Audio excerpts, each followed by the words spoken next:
Bismillahirrahmanirrahim. Assalamualaikum warahmatullahi wabarakatuh. Selamat datang kepada Pak Ustadz Dadang Musadad dan selamat datang kepada para sahabat-sahabat semua yang sudah hadir di kajian hari Rabu. Alhamdulillahirrabbilalamin wabihi nasta'inu ala umuri dunya waddin wassalatu wassalamu ala asrafil anbiya'i wal mursalin wa ala alihi wa sahbihi ajma'in amma ba'du. Segala puji kita panjatkan kepada Allah Subhanahu wa Ta'ala yang telah memberikan rahmat, kasih sayang, dan kesehatan. Alhamdulillah hari ini kita bisa berkumpul kembali di kajian rutin hari Rabu. Salawat beserta salam semoga tercurah limpahkan kepada baginda besar Nabi Muhammad SAW, kepada keluarganya yang mulia, kepada para sahabatnya, dan kepada para tabi'in, dan kita umatnya semoga mendapatkan syafaat kelak dari beliau. Amin, amin ya rabbal alamin. Kajian pagi ini bertemakan bekerja merupakan amal soleh, uang adalah bonus, yang akan disampaikan oleh Pak Ustadz Dadang Musadad dan akan dimoderatori oleh sahabat kita semua, Teh Dini. Kepada Teh Dini dipersilahkan.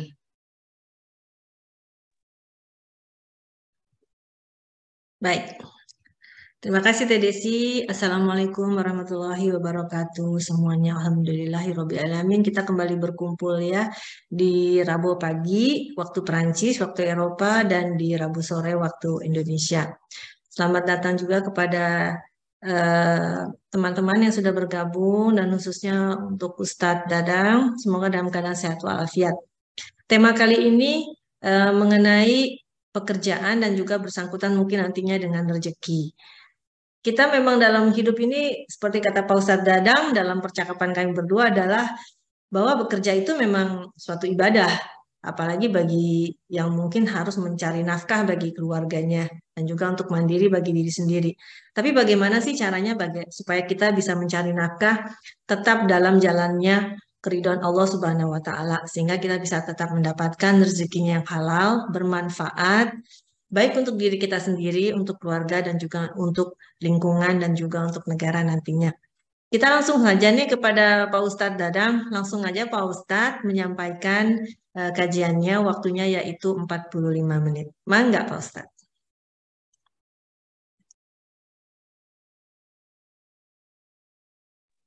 Suaranya masih di mute Pak Ustadz.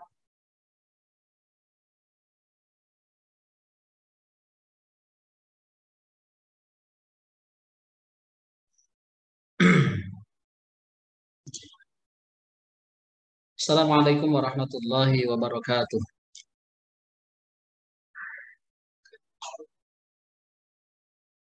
Alhamdulillahi rabbil alamin. Wa bihi nasta'inu ala umuri dunya waddin. Wa sallallahu ala sayyidina wa maulana Muhammadin wa alihi wa sahbihi ajma'in. Amma ba'du. Fa ya ibadallah, usikum wa nafsi bi taqwallahi wa ta'atihi faqad fazal muttaqun. Subhanaka la ilma lana illa ma 'allamtana innaka antal alimul hakim.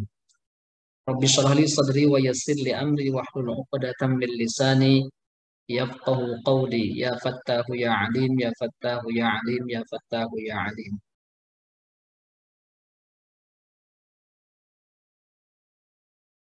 Alhamdulillahirabbil alamin. Teteh Dini dan juga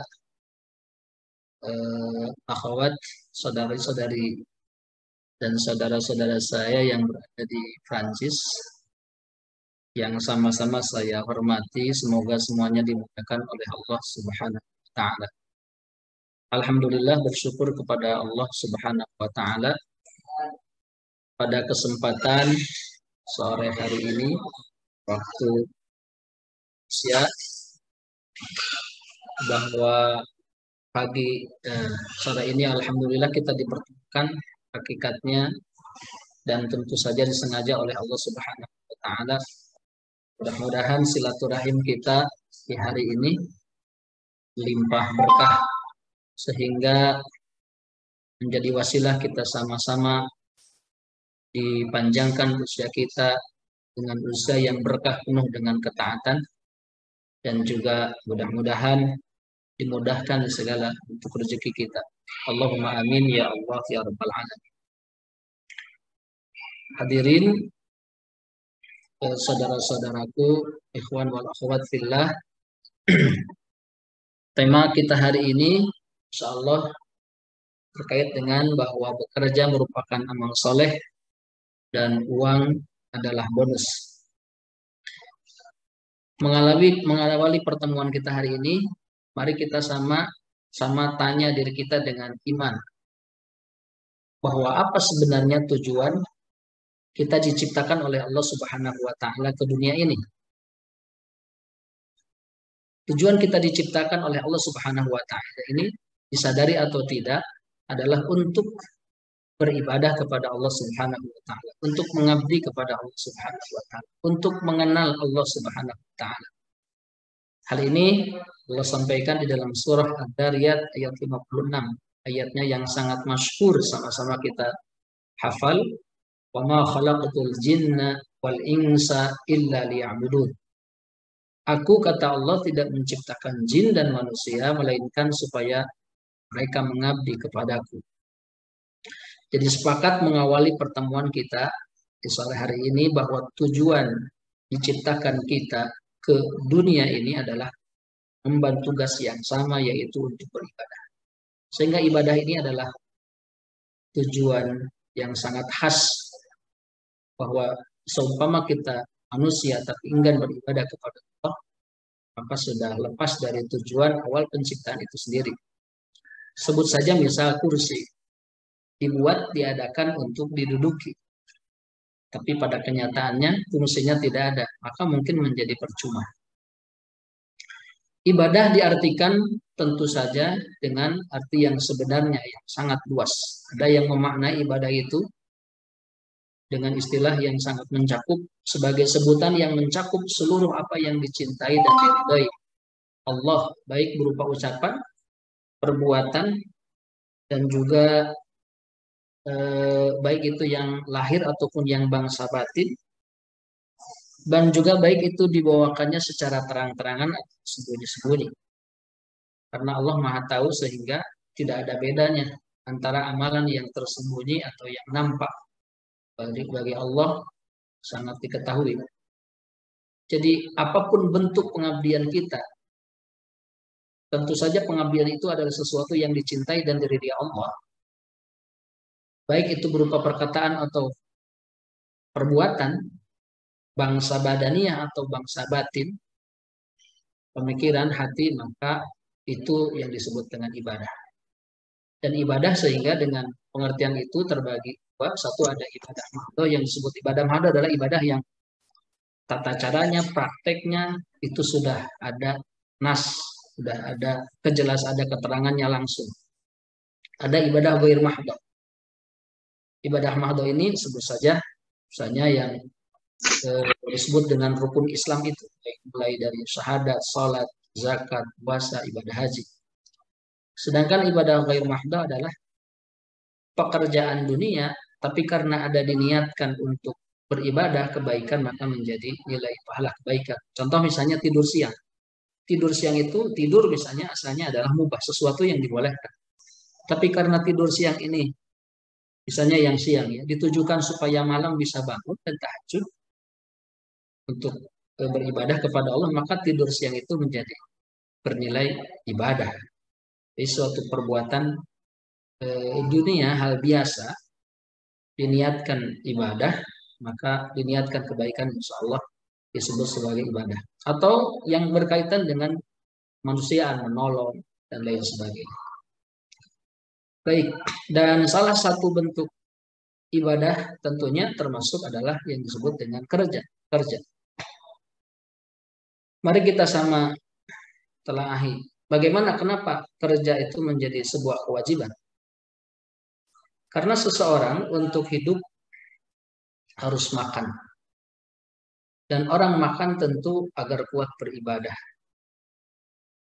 Secara lahir ya, orang tidak punya tenaga, gara-gara tidak makan, maka tidak bisa melakukan perbuatan ibadah. Salah satunya misalnya salat.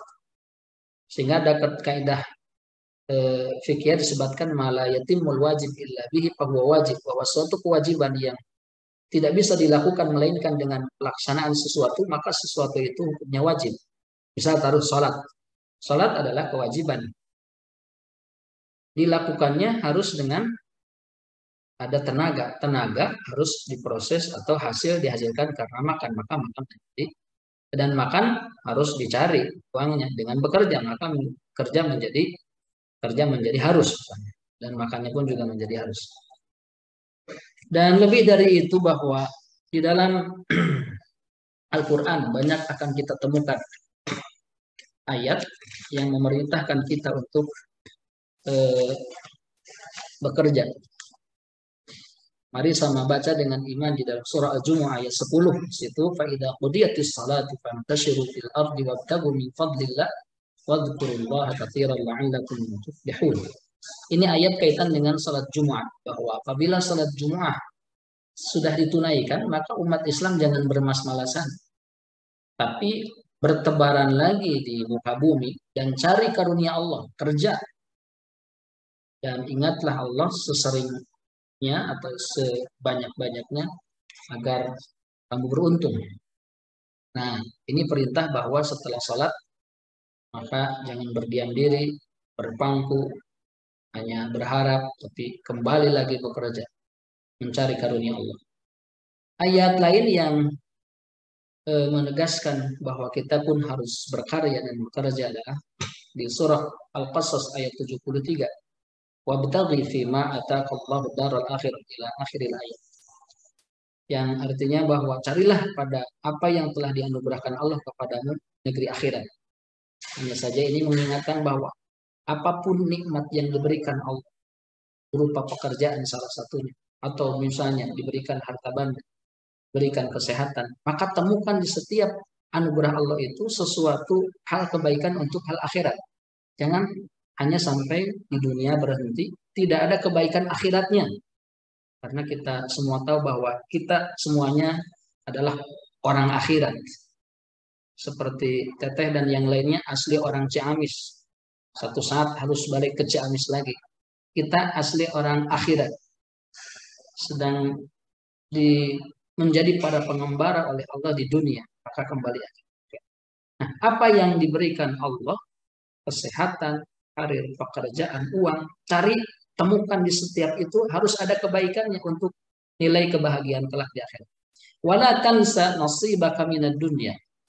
Dan kamu jangan lupakan bahwa kamu ada jatah di dunia. Ambil. Sesuai dengan anugerah yang diberikan Allah, pasti orang beda-beda. Ada yang mungkin rezekinya di sini, di situ, dan seterusnya. Dan hadis lain juga menguatkan perintah kaitan bahwa kita harus bekerja dan berkarya. Man amsa kalan min amali yadaihi amsa maghfuran lahu. Barang siapa yang di waktu sore hari merasa capek, capeknya itu lantaran pekerjaan kedua tangannya, dalam hal ini mencari nafkah, maka di saat itu diampuni dosa baginya. Artinya bahwa ada kaitan dengan ampunan dosa, maghfirah. Bukankah di dalam Al-Quran kita diperintah untuk meraih maghfirah? Bahkan jangan santai untuk meraih maghfirah. Wasari'u ila maghfiratin. Ayo berebut, ayo bersegera untuk meraih ampunan Allah. Dan meraih ampunan Allah ini, salah satu jalannya adalah dengan mencari nafkah. Jadi, sehingga berbahagia sekali. Dan insya Allah sama-sama bersemangat untuk meraih ampunan Allah atas dosa-dosa kita, bisa dengan jalan mencari nafkah, giat bekerja. Nah, berarti mencari atau bekerja itu menjadi harus karena di situ ada aturan Allah dan di situ juga ada dalam rangka melaksanakan perintah Allah, dan di situ juga ada banyak kebaikan seperti di pembuka adalah mendapatkan pahala jihad dan seterusnya. Ada banyak hadis tentunya yang berkaitan dengan pentingnya bekerja dan berkarya. Itu hanya salah satunya saja. Baik, hadirin rahimakumullah. Antara kerja dan ibadah. Kita semua tahu bahwa tadi disebutkan kerja itu harus, tapi bagaimana kaitannya dengan ibadah? Bahwa Islam adalah agama fitrah yang sesuai dengan kebutuhan manusia. Islam satu-satunya agama yang sesuai dengan kebutuhan kita, baik lahiriah maupun batinnya. Dari sisi lahir misalnya, kita perlu hidup, perlu makan, Dan salah satu untuk memenuhi kebutuhan fisik supaya bisa tetap bekerja, tentu dengan bekerja. Kerja untuk mencari kehidupan, bisa makan, minum, dan seterusnya. Jadi tidak bisa dipisahkan. Islam agama fitrah, kaitan fitrah ini adalah bahwa Islam memenuhi kebutuhan fisik. Bahkan disebutkan bahwa di antara hak yang harus ditunaikan selain hak kita kepada Allah, hak kepada orang lain adalah hak kepada diri kita sendiri. Apa yang dimaksud dengan hak kepada diri sendiri? Yaitu bahwa kita punya kewajiban untuk mempertahankan hidup supaya bisa tetap hidup. Salah satunya dengan diberikan asupan makan, minum, dan ini harus diperoleh tentunya dengan kerja, tidak bisa berpangku dan mengandalkan orang lain. Motivasi kerja dalam Islam adalah mencari nafkah, yang merupakan bagian dari ibadah. Mencari nafkah dan ibadah, ini hadisnya, bahwa nafkah yang diberikan seorang kepala rumah tangga kepada keluarganya bernilai sedekah. Sungguh seseorang diberi ganjaran karena meski sesuap nasi yang dia masukkan ke dalam mulut keluarganya. Artinya bahwa mencari nafkah jelas ibadah karena dia bernilai sedekah. Bagian dari ibadah adalah dengan bersedekah. Dan tentu karena sudah menjadi ibadah, maka berpotensi untuk mendapatkan pahala. Jadi ada rangkaian kebaikan dari.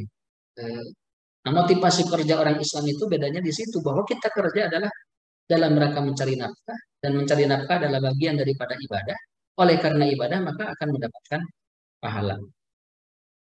Nah, motivasi kerja dalam Islam juga bukanlah hanya mencari atau untuk merubah status. Misalnya status jadi miskin menjadi kaya, tidak mampu jadi mampu. Sebutan status bukan itu. Perlu menumpuk harta, mengejar kekayaan dengan segala cara. Maka nanti insya Allah di akhir ada tips supaya kerja kita termasuk kerja yang kasab, yang tayyib, yang barokah. Salah satunya adalah niatnya harus diluruskan dulu, yaitu jangan ada niat bahwa kita dengan kerja adalah untuk menumpuk, ubah status, dan seterusnya. Tapi ada niat yang harus diluruskan. Terus karena bekerja mencari nafkah adalah amal sangat istimewa dalam Islam. Karena tadi sebagai ibadah. Bukan sekedar memenuhi kebutuhan hidup, tapi juga merupakan kewajiban agama. Karena agama memerintah, baik tadi dalam surah Al-Qasas, atau juga dalam surah Al-Jumu'ah, dalam hadis-hadis Nabi, dan banyak ayat lagi. Ini adalah kewajiban agama. Sehingga karena sudah menjadi kewajiban agama, diatur sedemikian rupa dalam cara dan prosesnya oleh agama. Harus sesuai dengan apa yang dituntut oleh agama. Karena ini adalah sebuah ibadah. Ibadah itu nanti berbuah pahala, ada caranya, terus juga ada syaratnya. Ibadah kita tahu bahwa apabila ibadah ingin diterima, satu harus ada ittiba, artinya sesuai dengan tuntunan. Yang kedua juga harus ada ikhlas, keikhlasan. Hadirin rahimakumullah, maka ini sebenarnya nyambung. Kenapa? Bahwa kita bekerja harus diatur oleh agama, karena itu bagian dari kewajiban agama. Dan apa yang kita dapatkan nanti karena itu harus dipastikan halalnya karena akan dikonsumsi oleh keluarga kita. Dan kaitan dengan harta terlebih nanti kan pertanyaannya juga akan menjadi komplit. Sebagaimana dalam hadis dikatakan bahwa kelak nanti di hari kiamat semua kita akan ditanya, tidak bisa menggeserkan, melangkahkan kaki kita kecuali kita harus menjawab dulu pertanyaan-pertanyaan. Pastikan bahwa apa yang kita lakukan di dunia ini, umurnya, ilmunya, hartanya, tubuhnya, semuanya dalam keadaan atau diberdayakan secara benar.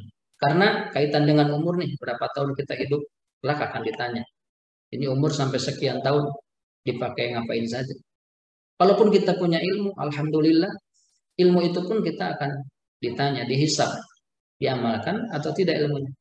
Dan kaitan dengan harta ini yang ditempuh dengan wasilah kerja, ini juga kenapa kerja harus selektif, diatur oleh agama. Karena nanti yang dihasilkannya, misalnya berupa harta, dengan wasilah kerja itu akan ditanya. Dan pertanyaannya kalau hartanya dua. Satu, dari mana asalnya, diraihnya, didapatnya, dan dibelanjakan untuk apa. Dan yang keempat, kaitan dengan tubuh kita pun. Jadi meninggal, sebelum meninggal, jadi lemah itu pun sama akan ditanya. Hadirin rahimakumullah, jadi jelas bahwa tidak bisa dipisahkan. Kerja, kewajiban agama diatur oleh agama. Karena kaitan nanti yang dihasilkan harus betul-betul halal, harus betul-betul menjamin karena nanti merembet dikonsumsi oleh keluarga kita, anak-anak kita dan seterusnya. Baik, prinsip-prinsip kerja dalam Islam karena diatur oleh Islam sehingga harus ya sesuai dengan tuntutan Islam. Bahwa kerja dalam Islam adalah kita semua ingat ada sebagai ibadah. Ingat dulu kerja kita ini adalah ibadah dan akan berpahala sehingga caranya harus benar dan diatur oleh agama. Terus sadar juga bahwa kerja ini adalah sebagai amanah. Kita diamanahi satu pekerjaan harus diselesaikan amanah itu secara baik. Dimanai amanah juga bahwa kita diamanahkan muka bumi atau dunia atau alam semesta ini oleh Allah untuk diolah sebagai khalifah fil ard. Masa apa yang ada di sumber daya yang ada di muka bumi ini dibiarkan begitu saja padahal kita sudah ditunjuk sebagai khalifah fil ard. Sehingga manusia alhamdulillah tugasnya sebagai khalifah fil ard. Sehingga dengan berbagai profesi mereka mengolah dunia ini. Dan ini adalah memang sebagai amanah. Qala rabbuka lil malaikati inni ja'ilun fil ardi khalifah. Dijadikan khalifah fil ardi untuk mengolah dengan dunia kerja sesuai dengan profesinya. Dan dalam Islam juga ingat bahwa orientasi kerja kita adalah investasi amal soleh untuk kebahagiaan baik di dunia atau di akhirat. Kita nih kerja, tadi ingat di surah Al-Qasas adalah bahwa dari apa yang diberikan Allah ini harus ada nilai kebaikannya untuk akhirat. Kita kerja bukan hanya untuk hari ini, tapi investasi amal kebaikan juga untuk kelak di akhirat. Karena harus ada nilai baiknya, nilai intinya. Bukan hanya habis di dunia tanpa ada kebaikan. Dan juga memang Islam menuntut kita seimbang bahwa dunia harus ditempuh, akhirat juga ditempuh. Dikatakan dalam hadis laisa bi khairikum man taraka dunyahu li akhirat pada akhirat di dunia hatta yusiba minhu jami'an. Bahwa tidak disebut orang yang paling baik adalah orang yang meninggalkan dunia demi akhiratnya atau sebaliknya. Hatta yusiba minhu jami'an. Justru keduanya harus ditempuh. Dan prinsip kerja dalam Islam juga ingat bahwa kerjanya harus halal, dan jika kita kerja halal itu seperti ibadah fardu setelah fardu-fardu yang lain dalam hadis ya. Jika ibadah atau bekerja kita kerja yang halal kerjanya maka itu seperti ibadah fardu setelah fardu-fardu yang lain. Sehingga harus dan pastikan tentunya halal. Terus prinsip kerja juga dalam Islam adalah kerjanya pada bidang-bidang yang baik serta menghindari segala yang diharamkan, kotor, keji.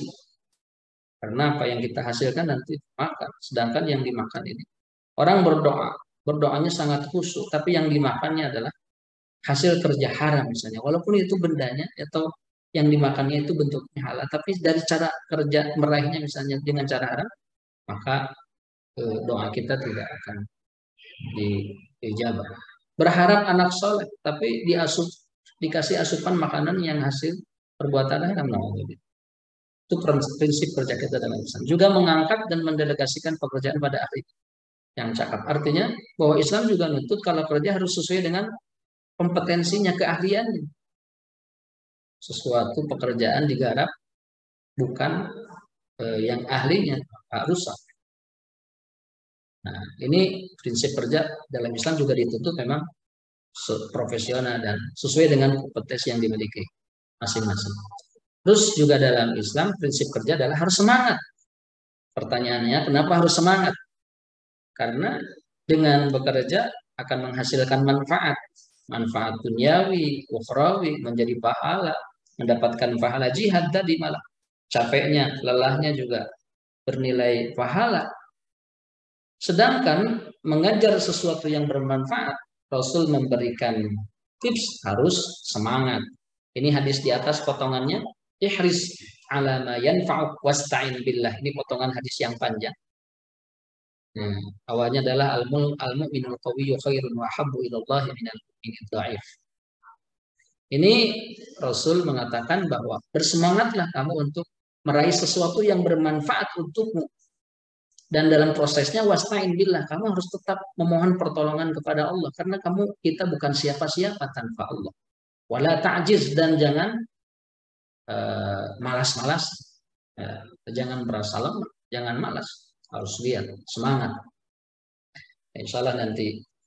Nah, jadi ini yang diberikan bahwa semangat sih semangat, tapi sesemangat apapun kita tetap harus memohon pertolongan kepada Allah Subhanahu wa taala.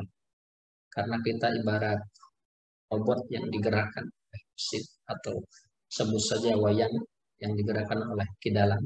Kita la haula wala quwata illa billah, sering ikrar dan mengakui bahwa tanpa ada pertolongan Allah kita tidak ada apa-apanya dan tidak bisa apa-apa. Bersemangat sambil tetap memohon pertolongan kepada Allah sebagai wujud kita orang yang beriman.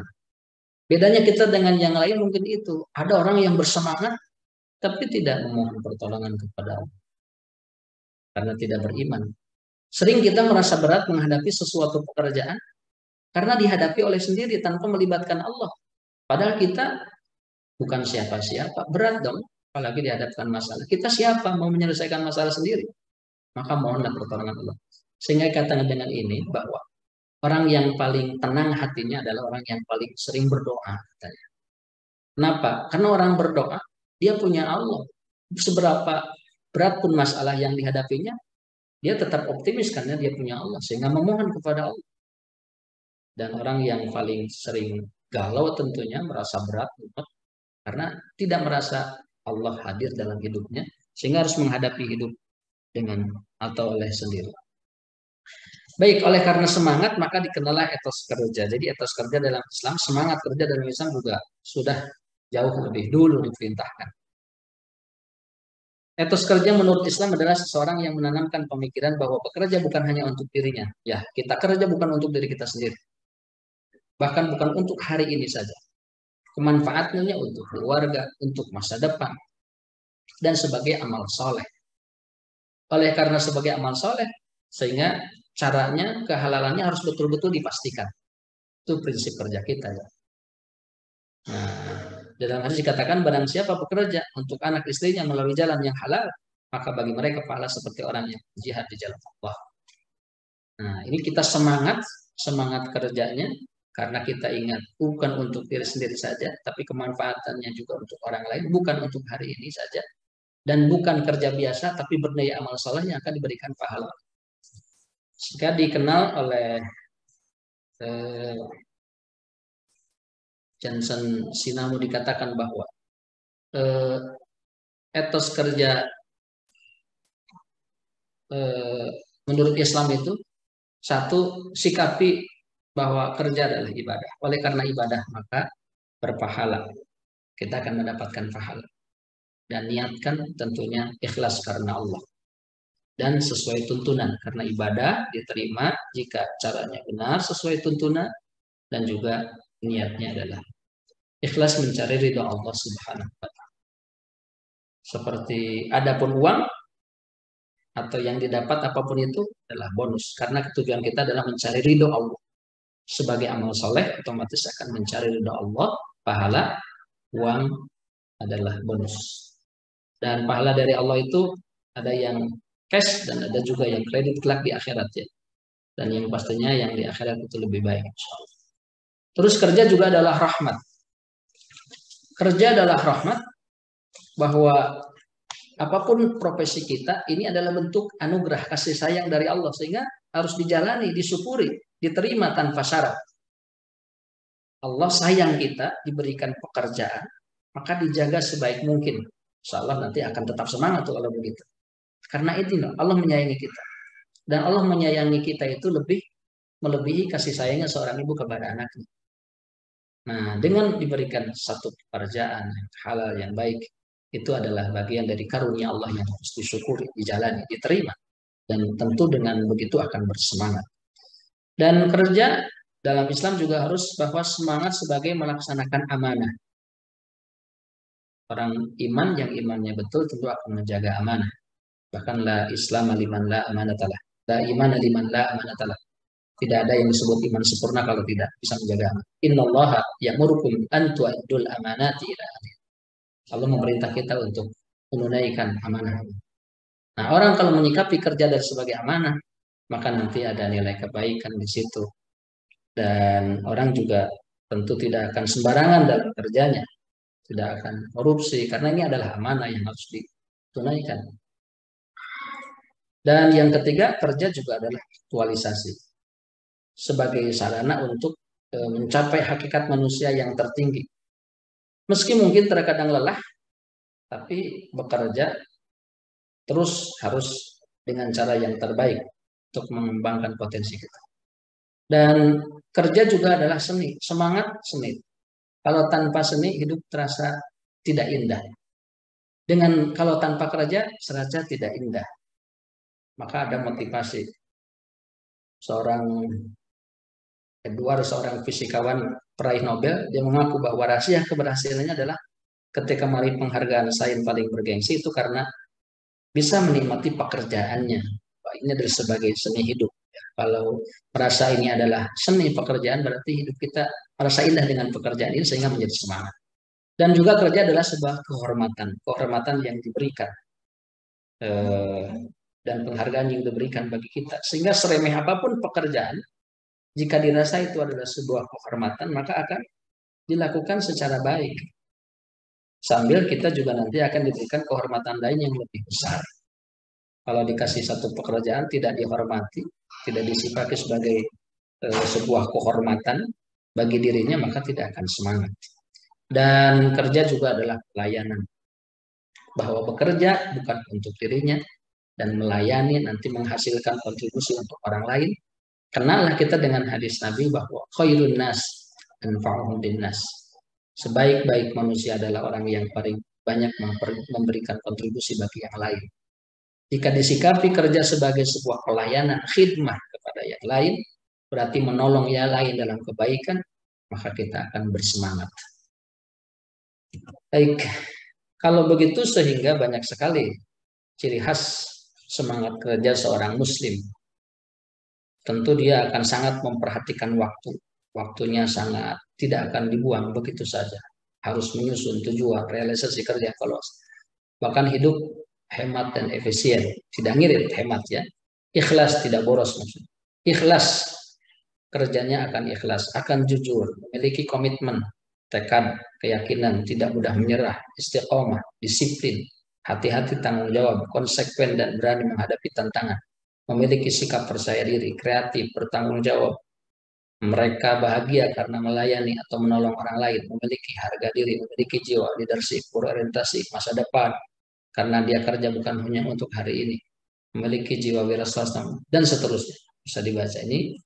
Dan juga orang yang betul-betul sebagai muslim kerjanya meyakini bahwa itu sebuah ibadah dan prinsip-prinsip yang tadi, dia juga akan kecanduan belajar. Artinya dia kerja, dia juga harus tetap belajar supaya profesional, memiliki semangat perantauan, memperhatikan kesehatan, dan tangguh dan pantang menyerah. Berorientasi pada produktivitas, bisa menghasilkan, memperkaya jaringan silaturahim, memiliki semangat perubahan. Kerjanya, kalau yang betul-betul dia paham prinsip kerja dalam Islam, tentu tidak akan asal kerja ya, atau yang penting. Kalau bermental yang penting, kerja nanti kerjanya asal-asalan. Tapi harus semangat kerja, berarti sehingga tidak asal-asalan. Akibatnya tidak enjoy, bahkan tidak bangga dengan pekerjaannya. Akhirnya hanya menjadi beban dan pelengkap penderitaan. Baik, berikutnya setelah kita mengenal kaitan dengan prinsip kerja dalam Islam dan semangat kerja yang dituntut, menyikapi pekerjaan itu sebagai apa saja. Nah, pekerjaan kita tentu saja juga ingin berkah. Dalam satu kitab dikatakan bahwa Syekh Ibrahim As-Samarqandi mengatakan, "Man arada an yakuna kasbuhu thayyiban," barang siapa yang ingin kasabnya baik, berkah, maka satu, jangan melalaikan ibadah fardu. Karena kita sebagai muslim, kerjanya juga ada sebagai ibadah, ikuti aturan agama, karena ada juga kewajiban agama. Sehingga ibadah fardu jangan dilalaikan. Dalam hal ini misalnya sholat. Kerja sih kerja, tapi sholat juga panggilan Allah. Menarik apa yang disebut bahwa orang menyinggapi sholat itu seperti orang mendapatkan panggilan di HP. Kalau ada panggilan di HP dan memanggil itu adalah orang yang menyayangi kita, tentu kita akan cepat-cepat meresponnya dan ingin segera menjawabnya, meraih handphone dan menjawab. Allah sangat sayang kepada kita, melebihi kasih sayang makhluk, sekalipun itu ibu kepada kita. Sangat sayang kepada kita. Jika manggil lewat lisan muadzin, segera respon. Lisan muadzin, hakikatnya Allah yang manggil. Saking sayang kepada kita. Jadi, yang jangan menunda-nunda ibadah fardu. Orang yang salat belum tentu juga selamat. Masih ada ancaman di surah Al-Ma'un, fawailul lil musallin alladzina hum 'an salatihim sahun. Celaka orang yang salatnya yang lalai. Ada yang menyangkal, wah kalau begitu yang salat saja belum tentu masuk surga. Maka mending tidak salat saja. Bisa dijawab, kalau yang salat saja belum tentu surganya, maka yang tidak salat sama sekali sudah tentu neraka. Na'udzubillahi min dzalik.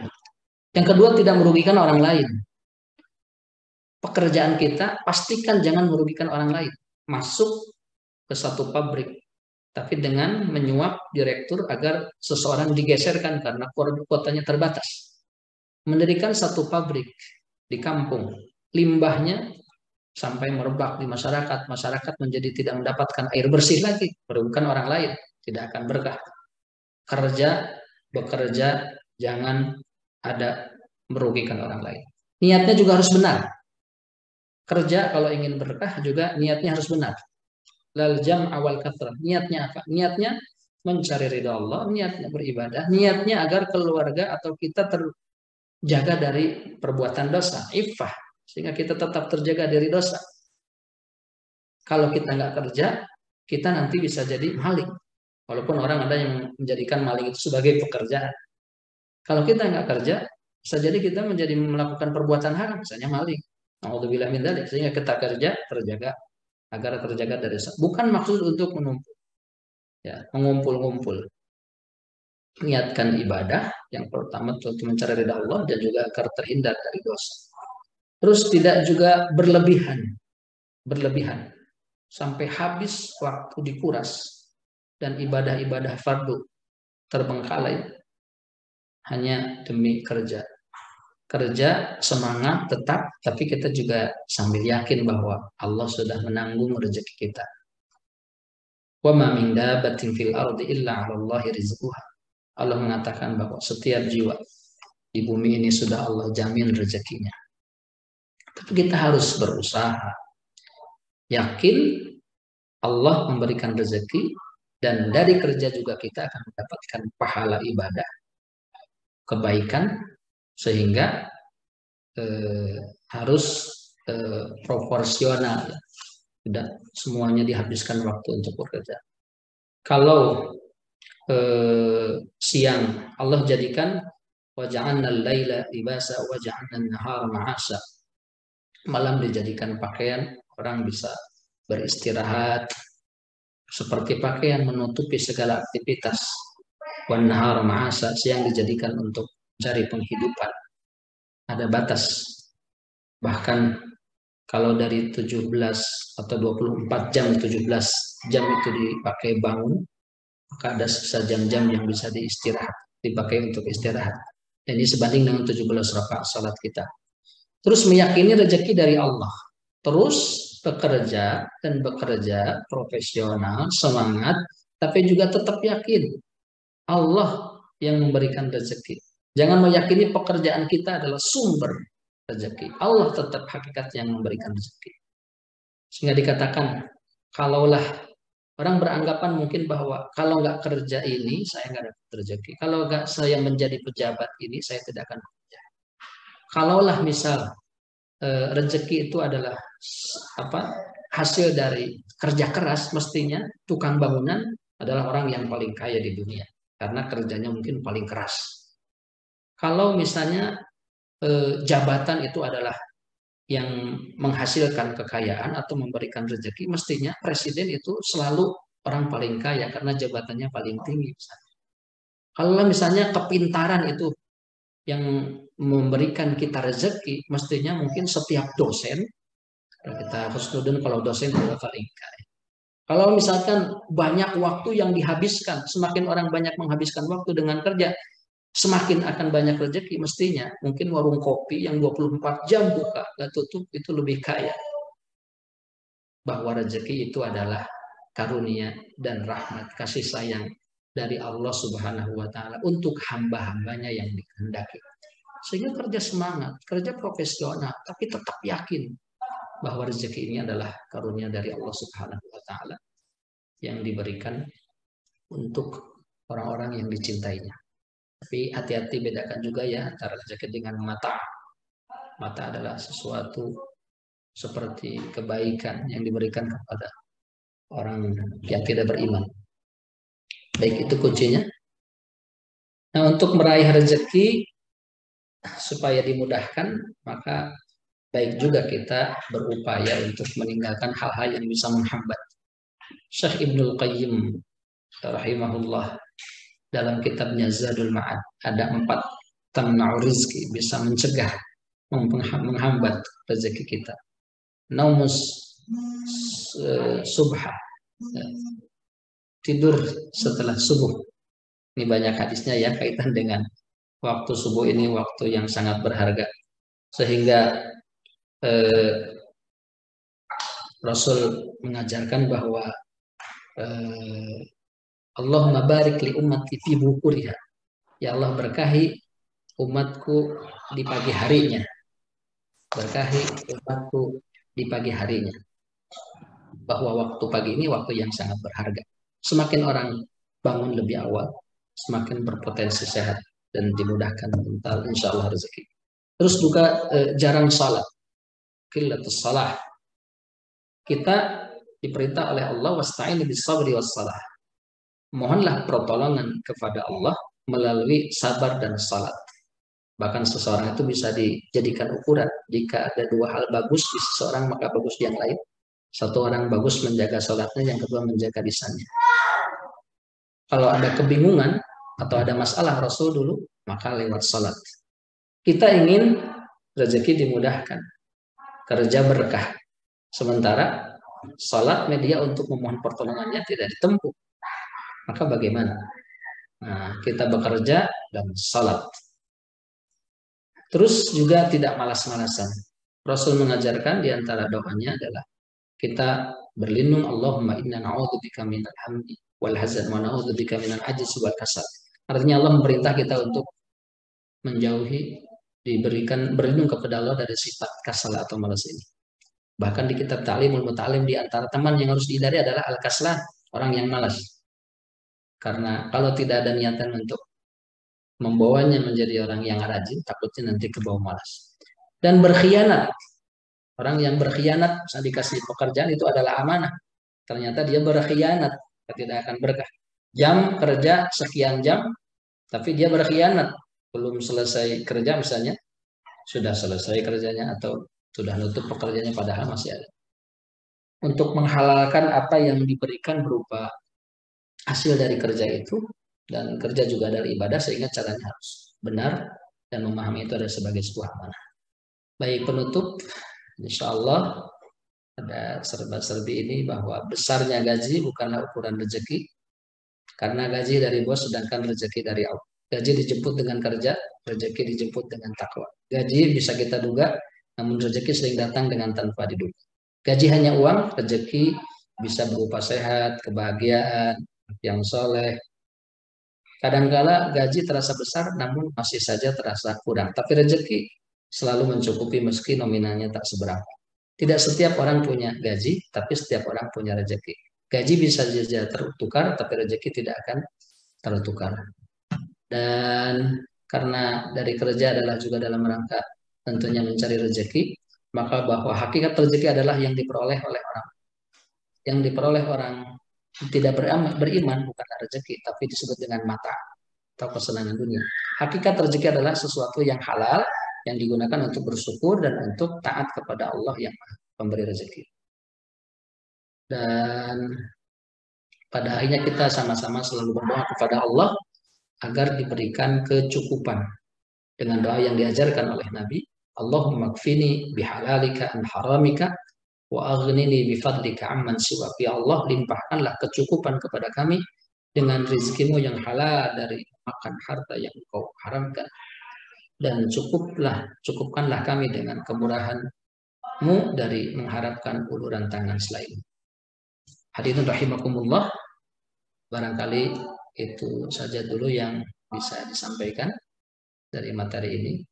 Mudah-mudahan kita semua tentu berharap bahwa apa yang kita jalani, pekerjaan kita, mudah-mudahan pekerjaan yang termasuk berkah dan bisa bernilai ibadah, yang sehingga kebaikannya bisa dirasakan oleh kita, orang-orang yang dicintai oleh kita, tidak hanya di dunia tapi juga kelak di akhirat. Allahumma amin ya Allah ya rabbal alamin. Sekian dan demikian, saya kembalikan kembali kepada Teteh, mangga dilanjut.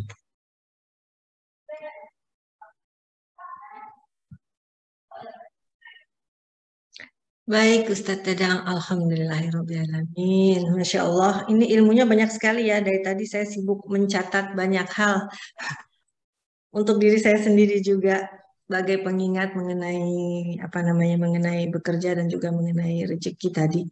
Ini seperti sedang lagi ini nih, Ustadz serasa sedang kuliah lagi gitu loh Ustadz jadinya. Itu banyak sekali ya tadi bisa saya catat, tapi saya hanya menyampaikan sedikit saja di sini mungkin secara kesimpulannya. Bahwa yang disampaikan Ustadz tadi adalah bekerja mencari nafkah adalah amal yang sangat istimewa dalam Islam, bukan sekedar memenuhi kebutuhan hidup, tapi juga merupakan kewajiban agama. Jadi kewajiban agama ya Ustadz ya, memang bekerja itu, sehingga diatur sedemikian rupa cara dan proses kerjanya oleh agama agar diterima Allah dan berbuah pahala. Kerja harus halal karena masuk kepada ibadah fardu. Kerja halal berkesinambungan dengan kehidupan keluarga. Makanan halal yang dikonsumsi insya Allah menjadi berkah, demikian bila sebaliknya. 7 konsep etos kerja menurut Islam. Kerja adalah ibadah, rahmat, amanah, aktualisasi, seni, kehormatan, dan pelayanan. Ini saya lingkarin banget nih Ustadz, ini bagus sekali buat saya ya. Kemudian libatkan Allah dalam bekerja, dan barang siapa yang bekerja dengan cara halal untuk menafkahi istri dan anak, maka dia bagaikan sedang berjihad di jalan Allah. Ciri khas etos kerja seseorang muslim salah satunya adalah hemat, efisien, disiplin, bahagia, amanah, mandiri, pantang menyerah, merantau. Merantau ya Ustadz? Kayak kami-kami ya Ustadz ya, merantau ya. Cinta merantau. Kunci kerja bekerja, tidak melalaikan ibadah fardu, yakin rezeki dari Allah, tidak berlebihan, niatnya benar, tidak merugikan orang lain. Penghambat rezeki, tidur setelah subuh. Ini masih susah nih Ustadz nih kadang-kadang nih. Jarang sholat, malas, dan berkhianat.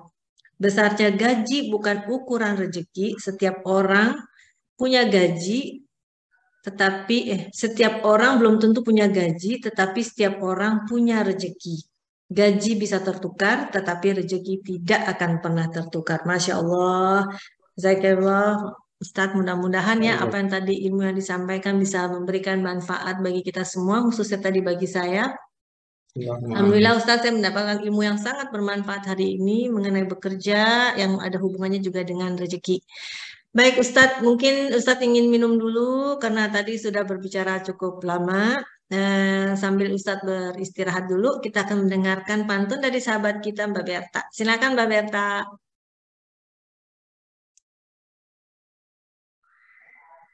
Terima kasih Ustadz, terima kasih Mbak Dini. Assalamualaikum warahmatullahi wabarakatuh. Assalamualaikum.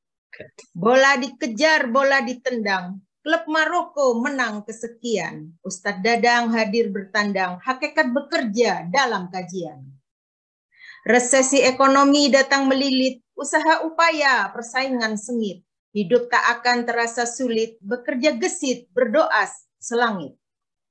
MD Fatahila perluas lahan. Lahan subur dekat perbatasan. Orang sukses akan mencari jalan. Orang malas akan berpikir alasan.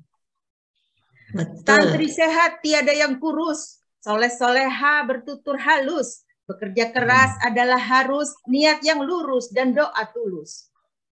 Pergi ke pasar membeli beras, makan bersama duduk di teras. Marilah kita bekerja keras agar rezeki meluncur deras. Amin. Santri masih berkumpul di teras, berpuisi ringan, pantun berbalas. Allah menyukai pekerja keras, bekerja halal sepenuh ikhlas. Orang Medan mengucap horas, suaranya keras terdengar jelas. Tetap semangat bekerja keras, penuh manfaat, Allah yang balas. Santri asatid pergi berwisata, ke taman safari melihat anoa. Bekerjalah dengan penuh cinta, hadapi kesulitan dengan berdoa. Bunga di taman sedang mereka, kucing belang bermain bertingkah. Semangat juang mencari nafkah, hasilnya berkah dan rajin sedekah. MD Fatahila kembali membeli tanah. Lokasi strategis harganya rendah. Bekerjalah dengan penuh amanah, karena bekerja adalah ibadah.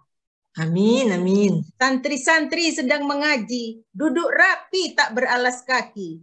Tak semua orang punya gaji, tapi mereka pasti punya rezeki. Wassalamualaikum warahmatullahi wabarakatuh. Waalaikumsalam warahmatullahi wabarakatuh. Masya Allah Mbak Berta, saya aminkan tuh doanya tadi, mudah-mudahan MD Fatahila di tanah lagi ya Ustadz ya. Makin besar, insya Allah bisa sampai ke perguruan tinggi nantinya. Amin. Baik. Mbak Ustadz, kita langsung ke tanya jawab. Makasih banyak ya Mbak Berta atas pantunnya yang selalu oke dan keren. Baik, pertanyaan udah datang langsung nih, udah ada yang melambaikan tangan dari Teh Andika. Mangga Teh Andika langsung saja. Assalamualaikum warahmatullahi wabarakatuh, Ustadz Dadang. Ustadz, saya ingin tanya, bagaimana seseorang itu yang dia itu tidak dapat mendeteksi atau menemukan passion pekerjaannya itu, Ustaz. Karena ada juga yang dia udah usaha ini, usaha itu juga bukan, buka usaha dia gagal terus, menjadi pengrajin sesuatu juga tidak berjalan. Jadi ini apa ya? Apa termasuk tidak mengindahkan etos kerja dalam Islam atau bagaimana? Itu yang pertama. Yang kedua, jika misalnya kayak wanita gitu, dia bekerja, dia tidak bekerja, tapi di rumah tangga juga dia tidak bisa mengurusnya dan beres gitu. Nah, ini kira-kira kenapa ya, Ustadz? Terus yang ketiga, yang bangun, yang tidur setelah subuh itu, Ustaz. Bagaimana batasan-batasannya boleh tidur setelah subuh itu, Ustaz? Ya, terima kasih. Assalamualaikum warahmatullahi wabarakatuh. Baik, silakan Ustaz. Pertanyaan Teh Andika mewakili saya mengenai pertanyaan ketiga tadi, Pak Ustaz. Karena kadang-kadang subuhnya Pak Ustaz 3:30 pagi, Pak Ustaz. Gimana itu? Silakan. Baik, pertanyaan yang pertama tadi kaitan dengan belum menemukan kerja yang cocok mungkin ya. Kita diperintahkan untuk berusaha dan terus berusaha sambil juga tetap yakin Allah Maha menanggung rezeki, dan sumber rezeki, pintu rezeki itu bisa dari berbagai arah, dari atas, dari bawah, dari samping, kanan, kiri. Kita diperintahkannya untuk berusaha. Satu saat tapi mungkin bahwa kerja di sini tidak menemukan untung, atau kerja di sini dirasa masih belum cocok. Hanya semakin banyak kita berusaha, tentu juga menemukan atau diperlukan kesabaran. Dan positifnya mungkin ketika kerja itu misalnya belum dirasa cocok sehingga harus terus ditekuni, digeluti, itu pasti butuh kesabaran. Dan disitulah Allah menyiapkan pahala hasil kesabaran kita. Ujian Allah tidak akan selesai terus selama kita hidup, dengan berbagai cara. Dalam setiap segmen hidup kita, baik itu yang manis atau yang pahit, di situ ada sumber pahala. Sehingga teruslah bersungguh-sungguh sambil berdoa, jangan menyerah. Allah melarang kita untuk berputus asa, dan sambil kita juga evaluasi barangkali mungkin ada yang tidak sesuai, dari niatnya juga semakin diperbaiki, dan ada banyak cara. Yang penting kita hadapi semua itu pastinya jangan oleh diri sendiri, kita punya Allah, sehingga teruslah berusaha sambil kita juga berdoa, bertawakal kepada Allah. Dan urusan rezeki itu jangan diyakini dari satu sumber. Orang mungkin satu saat ada kalanya merasa begini, saya misalnya bekerjanya profesinya seperti ini. Dalam hati punya sangkaan bahwa, keyakinan bahwa seumpama saya nggak kerja dari sini, saya nggak bakal dapat duit, misalnya nggak dapat rezeki. Itu salah, ya. Dan ternyata betul saja kenyataannya seperti itu. Karena Allah, ana indal dhanni 'abdi bi, sejauh mana kita berprasangka kepada Allah, sejauh itulah Allah akan buktikan. Jadi jangan meyakini juga bahwa kita kerja di satu profesi, meyakini bahwa rezeki itu kita ini dari sini. Allah, biarkan Allah yang membuka rezeki dari berbagai jalan. Sehingga jangan diyakini bahwa sumbernya itu hanya dari arah sini, satu arah saja. Biarkan Allah yang memberikan dari berbagai macam arah. Nah, sejauh makin kita berprasangka baik kepada Allah bahwa Allah memberi rezeki dari berbagai macam cara, dari berbagai macam arah, maka sejauh itu yang akan dibuktikan oleh Allah Subhanahu wa Ta'ala. Terus yang kedua tadi kaitan dengan sebelum tidur, yang kedua. Oh, yang kedua, jadi Andika silakan. Misalkan kita ini seorang wanita, kita tidak bekerja, tapi kita juga tidak bisa beres mengurus rumah tangga. Ini kenapa ya Ustadz? Oh iya, mencari nafkah tugas suaminya, dan istri diperbolehkan untuk membantu suami. Istri tidak bekerja di rumah, punya tugas untuk membereskan hal-hal yang ada di rumah. Tapi saya tidak menyebutnya sebagai teteh Kapolda ya. Mentang-mentang di dapur terus disebutnya teteh Kapolda, teteh kepala polisi dapur ya teh. Di rumah itu banyak hal mulia yang bisa dilakukan. Kenapa bisa disebut jihad di rumah? Karena berat, harus menghadapi banyak hal ya, kaitan dengan mendidik anak. Adapun kenapa sampai saat ini belum bisa beres, ya Allah tetap bersemangat. Allah insya Allah melihat lagi-lagi upaya kita, kesungguhan kita. Kita yakin saja bahwa manjadda wajad, kalau orang punya keinginan dan kesungguhan yang tinggi, maka pada akhirnya Allah akan buktikan. Dan rumah tangga itu disebut sebagai sekolah, katanya belajar yang paling lama ya. Termasuk ya dalam hal mengurus rumah tangga itu belajar terus. Sehingga ujiannya juga paling lama, belajarnya paling lama selama kita berumah tangga. Dalam hal mengolah segala sesuatunya tetap saja dalam rangka belajar. Jadi jangan putus asa, karena pada prinsipnya, pada dasarnya semua yang ada di rumah tangga itu, saya buat apapun dia tetap saja belajar, sama seperti teteh dan juga teteh-teteh yang lain.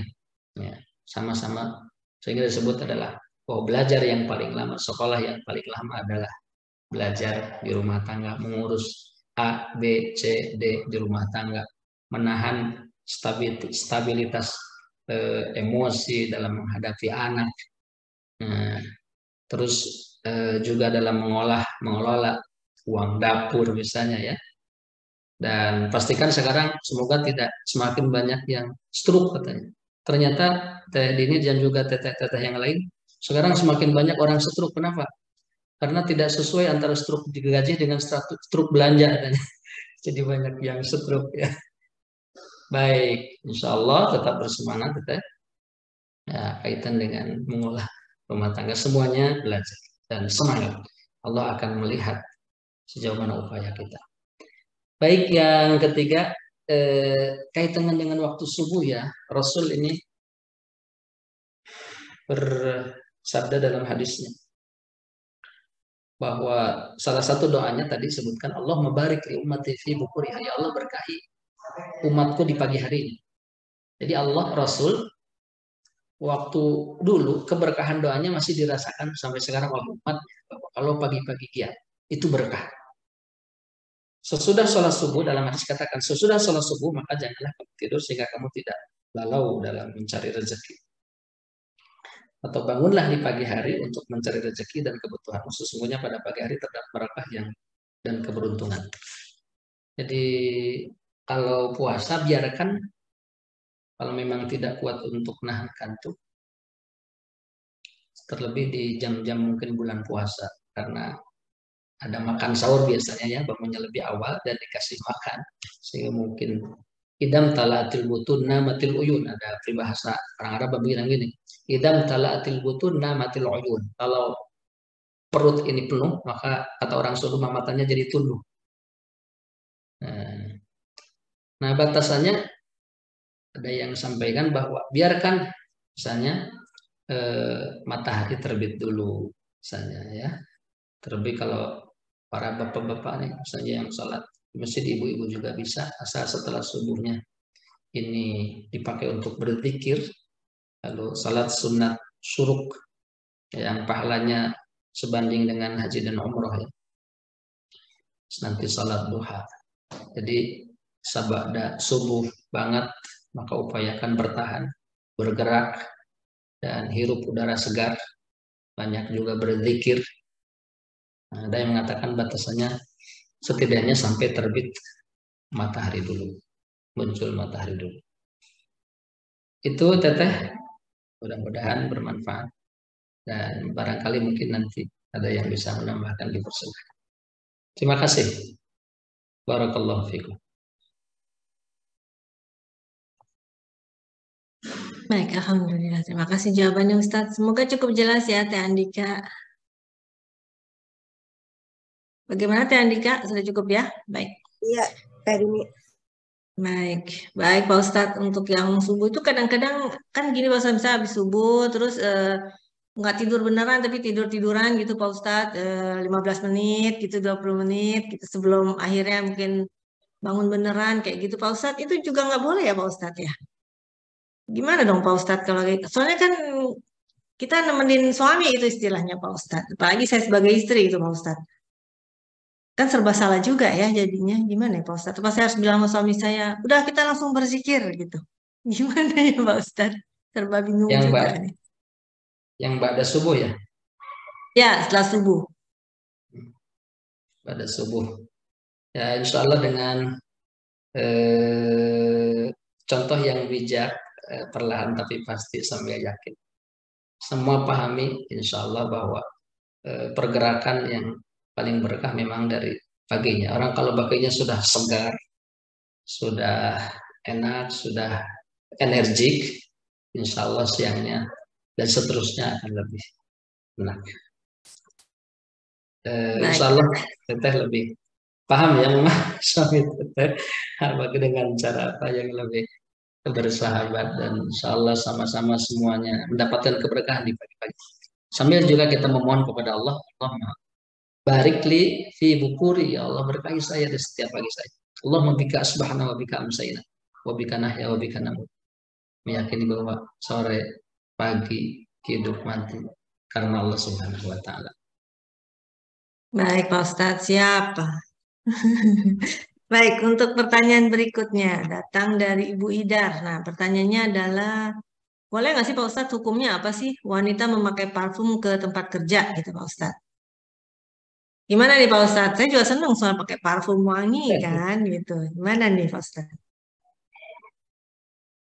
Memakai parfum ke tempat kerja ya. Parfumnya kalau bisa ada parfum yang bisa pakai headset, mungkin pakai headset ya. Jadi yang dihirup oleh kita sendiri.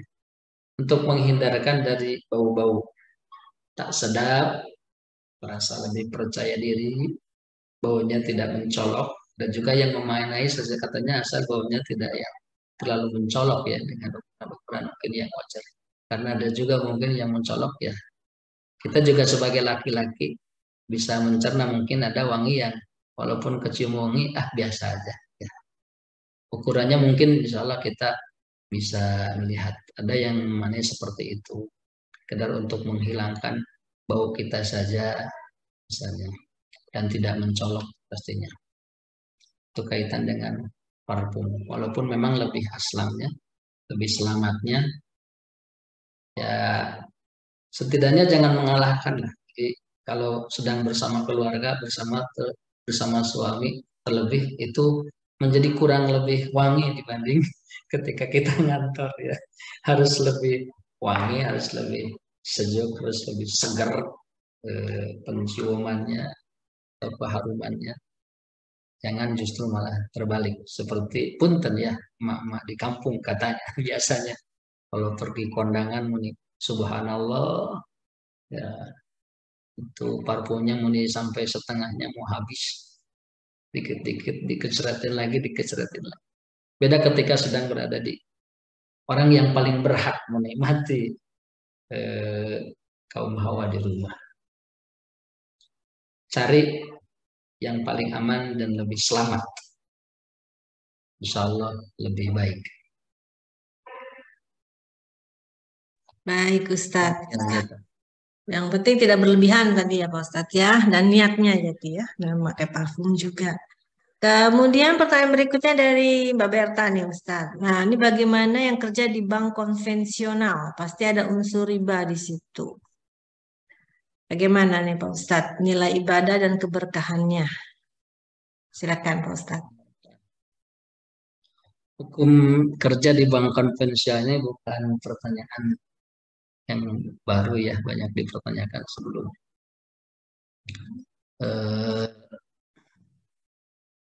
Karena ada unsur riba, walaupun sekarang alhamdulillah orang mulai memahami dan mulai beralih ya, karena munculnya bank syariah. Bahwa memang kaitan dengan riba ini banyak yang terlibat ya, yang disebutkan mendapatkan laknat di dalam hadisnya itu. Nah, posisikan diri kita, syukur semoga satu saat Allah mungkin kita bisa mendapatkan yang yang sesuai, karena kita hidup bukan hanya untuk di dunia saja. Saya jadi teringat kepada salah seorang kerja di salah satu bank konvensional di Ciamis. Dia padahal sebagai satpam ya. Satu saat bisik. Setelah lama ada kabar saya sudah keluar. Padahal saya tidak menyarankan untuk keluar. Tapi dia mungkin cari referensi dari lain. Bekerja di bank seperti itu, mudah-mudahan Allah berikan petunjuk, Allah berikan bimbingan, dan tidak lupa juga kita senantiasa berlindung kepada Allah agar diberikan keselamatan, diberikan solusi untuk diberikan pekerjaan yang ya sebut saja maslahat untuk diri kita.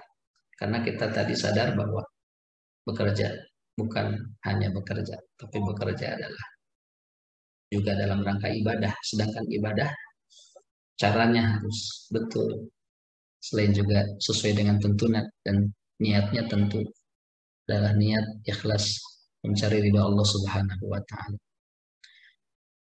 Berdoa kepada Allah semoga diberikan solusi pekerjaan yang maslahat untuk diri kita. Demikian teteh. Baik Ustaz, alhamdulillah, jazakallah. Ustaz, pertanyaan ini mungkin pertanyaan terakhir ya, karena sudah jam 5.25 di sana ya Ustaz ya. Maghrib jam berapa Ustaz? Jam 6 kurang sedikit ya. Baik. Masih ada waktu. Ada waktu ya. Pertanyaan dari Teh Maya. Nah, pertanyaannya panjang nih Ustadz, harus dibaca bersama sepertinya. Izin bertanya Pak Ustadz. Waktu sholat di Perancis selalu berubah dan itu membuat beberapa muslim di sini kewalahan dalam mengatur waktu kerja dan sholatnya.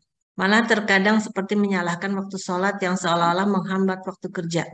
Dia tahu bahwa sholat dan bekerja adalah ibadah, tetapi ketika dia fokus kerja, dia tidak mau pas sholat malah buru-buru maksudnya. Dan memikirkan pekerjaannya. Jadi beberapa kali terlambat dan bahkan terlewat waktu sholatnya.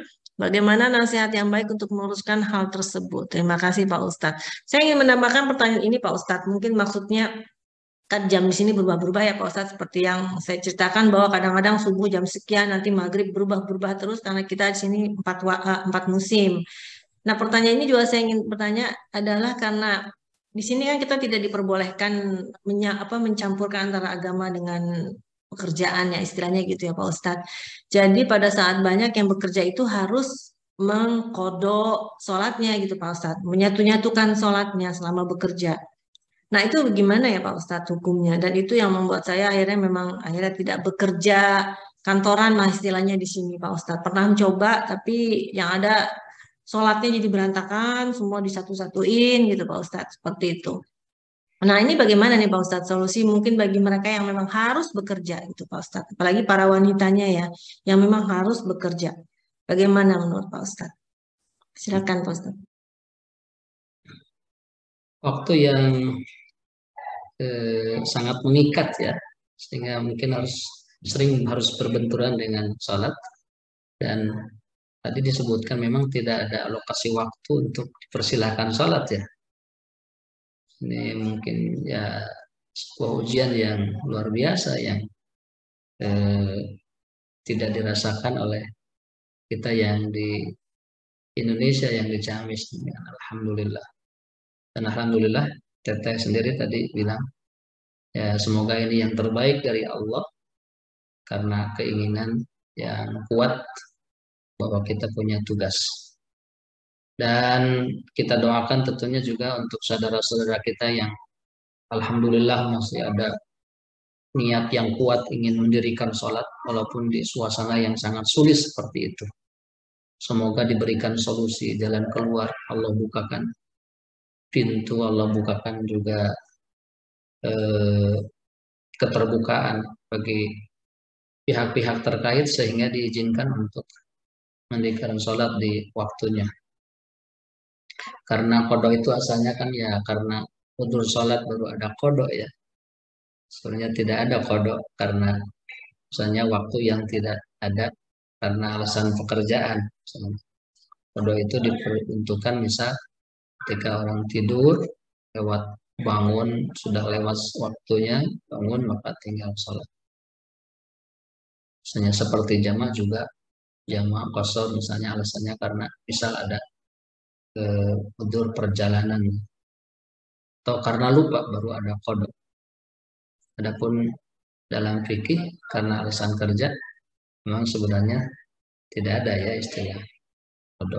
Tapi alhamdulillah masih ada kemauan yang kuat dan semoga ini tidak luntur dan dengan kemauan keras untuk mendirikan sholat karena doa yang diajarkan oleh Nabi Ibrahim sekelas Nabi saja adalah Rabbi ja'alni muqimas sholati wa min dzurriyyati rabbana wa taqabbal. Memohon kepada Allah agar dirinya keluarganya dijadikan orang-orang yang mendirikan sholat. Mendirikan bukan sekedar melaksanakan tata caranya, waktunya diatur, disiplin. Ya. Kalau ada bahasa Al-Quran begini, tadi di surat Al-Qasas, wabtaghi fima ataqallahu daral akhir wala tansa nasibak minad dunya. Ini ada ahli tafsir yang menjelaskan bahwa kenapa urusan dunia itu digunakan kata wabtaghi. Untuk urusan kebaikan akhirat itu Allah menggunakan kata wabtaghi, carilah. Ini untuk kebaikan akhirat. Untuk pahala akhirat Allah bahasakan wabtaghi, carilah kebahagiaan nilai pahala untuk akhirat, tapi wala tansa nasibaka minad dunya. Tapi giliran untuk bagian di dunia ini cukup Allah mengatakan wala tansa, jangan lupa. Cari untuk akhirat, tapi jangan lupa di dunia ada bagian, ada jatah cari juga. Dan kenapa juga mungkin ada ayat bahwa walal akhiratu khairul laka wal akhiratu khairul laka minal ula wal akhiratu khairu wa abqa. Bahwa akhirat lebih baik, akhirat kekal abadi. Ya, sehingga dengan demikian maka ya, alhamdulillah teruslah kemauan dan hidayah itu didoakan agar ada dalam diri kita, dan berdoa juga kepada Allah akan dijadikan orang-orang yang senantiasa menjaga sholat, semoga tanpa berputus asa. Jikapun memang dalam waktu yang lama misalnya tidak ada solusi, maka semoga Allah bukakan bahwa dan bukakan pintu hati kita bahwa ada hal yang harus lebih diutamakan dalam hidup ini antara keduanya, dan semoga Allah kasih petunjuk untuk itu. Karena kalau kita yakin, seyakin-yakinnya, insya Allah Allah tidak akan menelantarkan kita urusan rezeki. Ya, semoga diberikan solusi dan yang terbaik insya Allah dari Allah Subhanahu wa Ta'ala. Allahumma amin ya Allah ya Rabbal alamin. Barakallahu fiik. Baik Ustadz, terima kasih atas jawabannya. Ustadz, mungkin sebelum menutup, Ustadz bisa menambahkan mungkin sedikit gimana orang yang bekerja atau mencari rezekinya tidak halal gitu Pak Ustadz. Kira-kira apa yang akan terjadi gitu pada dirinya gitu Pak Ustadz, atau mungkin pada keturunannya gitu Pak Ustadz. Karena kan banyak juga orang-orang mungkin yang bekerja kelihatannya sukses gitu ya Pak Ustadz ya, berlimpah dari segi harta dan mungkin karir gitu ya. Tapi bagaimana untuk kelanjutannya, mungkin bukan saat ini juga mendapatkan apa sih namanya efek negatifnya, tapi mungkin ke depannya mungkin Ustadz bisa memberikan sedikit gitu Pak Ustadz. Silakan Pak Ustadz. Baik. Bekerja seperti yang tadi sudah disampaikan, prinsip kerja kita dalam Islam adalah bahwa sebagai ibadah, kebaikan yang kebaikannya tentu tidak hanya untuk saat hari ini tapi kelak di akhirat. Diatur cara dan bagaimana juga kaitan dengan apa yang kita lakukan harus dipastikan halalnya. Adapun ketika misal malah mendapatkan atau terlibat dalam pekerjaan-pekerjaan yang haram, dalik, tentu pekerjanya walaupun mungkin dari sisi dunia sebut saja seperti sukses. Hati-hati kalau kita jauh dari Allah, sementara kebaikan itu dirasa semakin banyak, maka kita mengenal ada istilah istidraj ya bagi kita. Itunya Allah perlihatkan, silahkan bersenang-senang, tapi hati-hati dengan ancaman Allah. Maka segeralah bertobat kembali kepada Allah. Efeknya nanti betul bahwa apa yang kita konsumsi sangat erat kaitannya dengan amal perbuatan. Yang haram akan melahirkan perbuatan, ucapan, pemikiran yang haram. Dan terlebih naudzubillah, kita punya amanah. Kalau kita suami punya kewajiban mencari nafkah, menafkahi keluarga, kalau mereka diberikan nafkah yang haram juga, maka naudzubillah dosanya menjadi double ya. Kalau mereka tidak tahu, kalau jelas mereka juga tahu bahwa pekerjaannya haram, adalah sama-sama menjadi berdosa. Nah, anaknya nanti bukan menjadi yang diharapkan oleh kita, berupa qurratul ain. Qurratul ain adalah orang-orang yang soleh dan solehah. Wala na'udzubillah. Jadi itu erat kaitannya dengan perbuatan. Dan tentu juga nanti amal-amalan yang kita lakukan, terus termasuk juga doa kita menjadi tertolak. Malah dipastikan sepertinya karena yang didapat itu adalah ladang haram, mungkin sepertinya juga tidak akan ada tuh doa-doa ya. Karena yang dimakannya adalah haram, yang dihasilkan juga perkataan perbuatan. Rasul sangat mengecam ketika ada orang yang berdoa, bahkan berdoanya sangat bagus, tapi yang dimakannya itu adalah haram, maka tidak akan mendapatkan ijabah dari Allah Subhanahu wa Ta'ala. Kalaupun tidak diperlihatkan di dunia keburukannya seperti sekilas seperti orang sukses, maka pasti tentunya dengan ancaman yang abadi kelak di akhirat. Dan keberkahan tidak akan ada. Orang yang berbuat dengan pekerjaan yang haram juga tentu tidak akan mendapatkan keberkahan, tidak ada peluang berkah ya. Mungkin bisa jadi seperti sukses padahal hatinya mungkin tiap hari itu merasa tidak cukup, setiap saat merasa kurang terus, ambisi yang kuat terus, sehingga tidak nyaman hidupnya pun.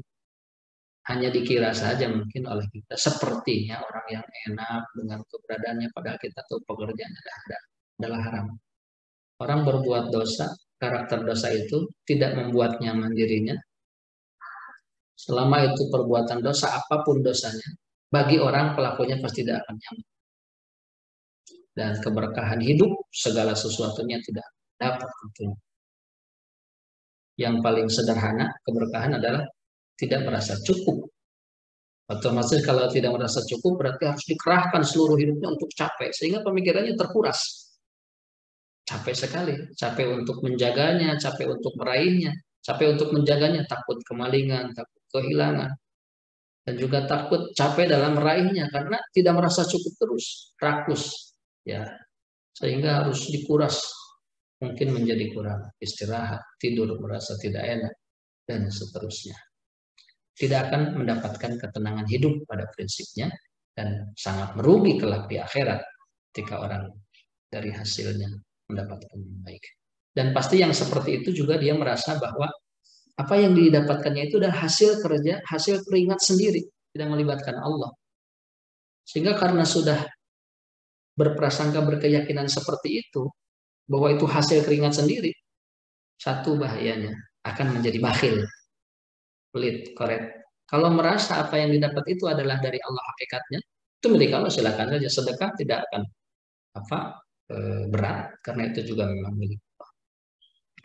Dan yang kedua, kalau sudah memang hasil dirasa hasil kita, maka selain juga nanti pelit akan ada kemudaratan yang lain, bahwa kalau saya harus begini, kalau saya kerja begini harus begini.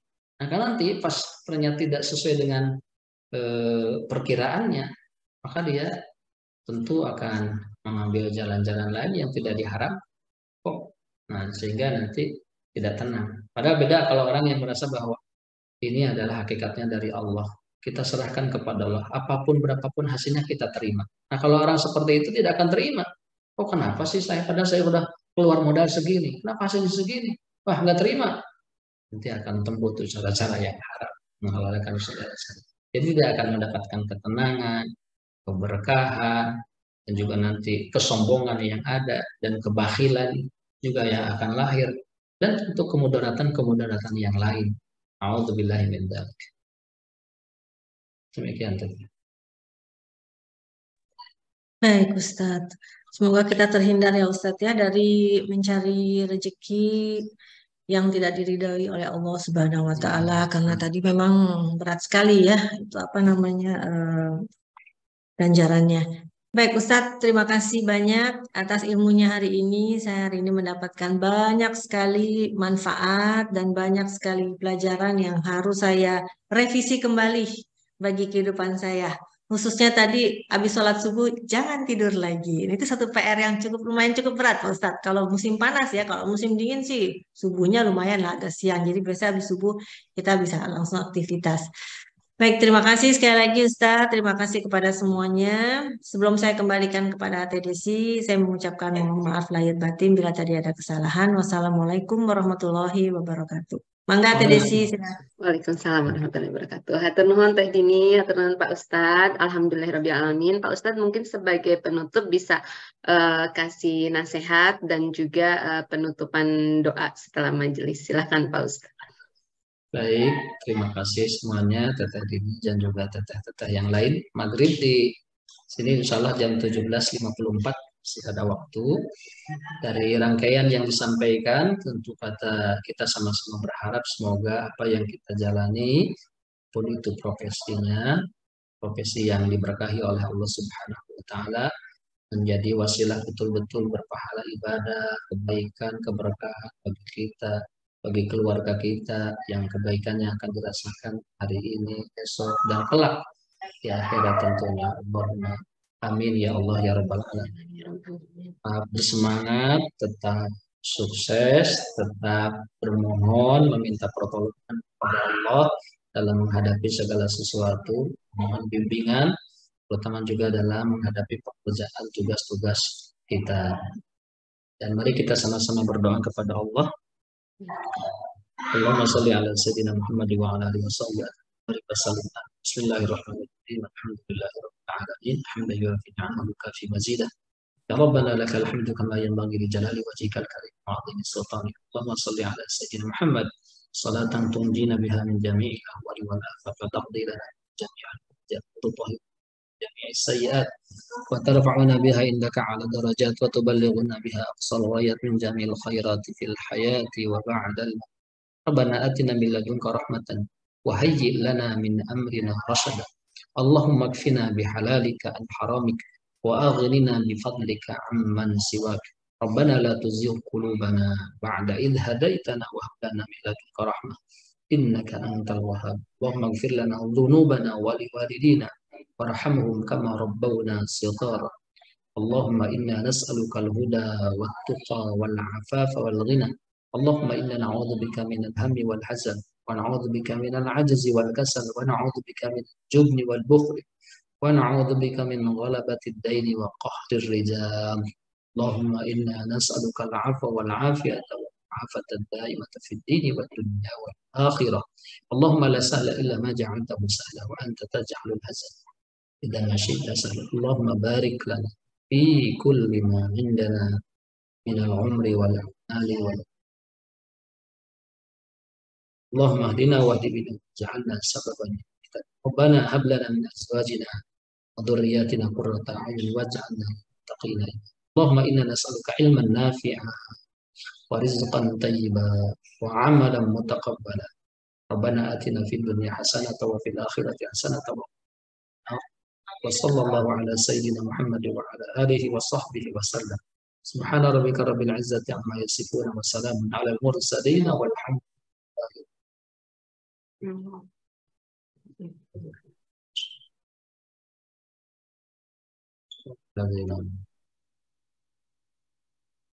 Terima kasih banyak Pak Ustadz. Assalamualaikum warahmatullahi wabarakatuh. Waalaikumsalam warahmatullahi wabarakatuh. Terima kasih Pak Ustadz. Alhamdulillah, semoga pencerahannya dan ilmunya pagi ini menjadi ilmu yang bermanfaat untuk kita semua. Mari kita tutup kajian pagi ini dengan bacaan hamdalah bersama-sama. Alhamdulillahirrabbilalamin. Dan juga doa kafaratul majelis. Subhanakallahumma wa bihamdika asyhadu an la ilaha illa anta astaghfiruka wa atubu ilaih. Akhir kata, mohon maaf lahir dan batin. Wassalamualaikum warahmatullahi wabarakatuh.